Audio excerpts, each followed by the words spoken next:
अस्सलाम वालेकुम व्यूवर्स, उम्मीद है कि आप सब लोग ठीक ठाक होंगे। हाँ जी, तो पिछली वीडियो में हमने कंप्लीट किए थे 2.1 का क्वेश्चन नंबर 1 एंड 2 और आज की इस वीडियो में हम करने जा रहे हैं एक्सरसाइज 2.1 का क्वेश्चन नंबर 3 कंप्लीट सॉल्व। सही है। तो क्वेश्चन में गिवन है फॉरवर्ड वैल्यू ऑफ के दी एक्सप्रेशन हमें गिवन है K square X square plus 2 into K plus 1 X multiply X plus 4 is perfect square.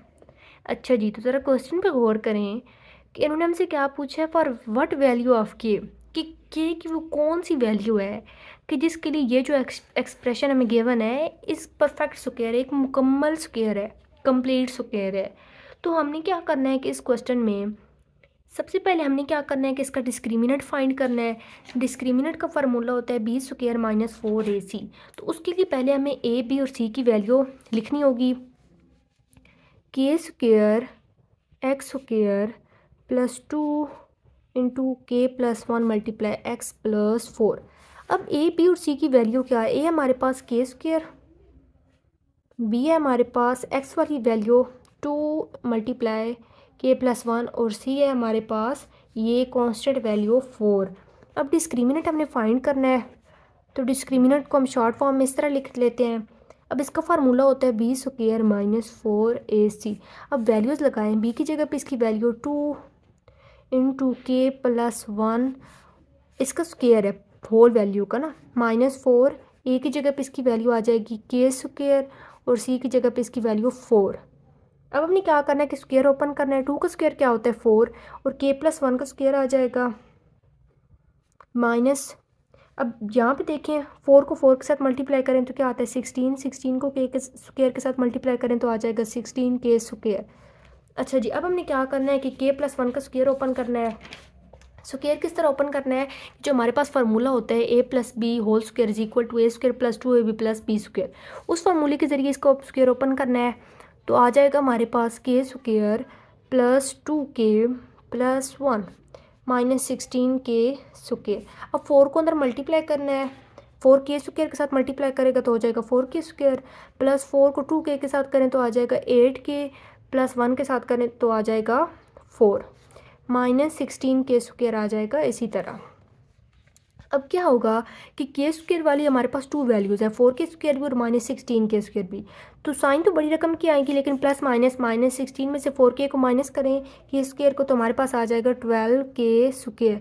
फिर 8k वाली तो वैल्यू इसी तरह आ जाएगी प्लस 8k और प्लस 4 इज़ इक्वल टू है हमारे पास 0 के। अब यहाँ पे देखिए हमारे पास आ रहा है इस सारी वैल्यू में -4 कॉमन। -4 का टेबल इस पे भी जाता है, इस पे भी और इस पे भी, तो हम -4 बाहर कॉमन ले लेते हैं। तो 4 का टेबल 12 पे 3 टाइम और के स्क्वायर साथ इसी तरह बाहर हमने माइनस कॉमन लिया तो इसकी साइन चेंज हो जाएगी। 4 का टेबल 8 पे 2 टाइम और के भी आ जाएगा, माइनस कॉमन लिया तो साइन चेंज, और 4 का टेबल 4 पे 1 टाइम।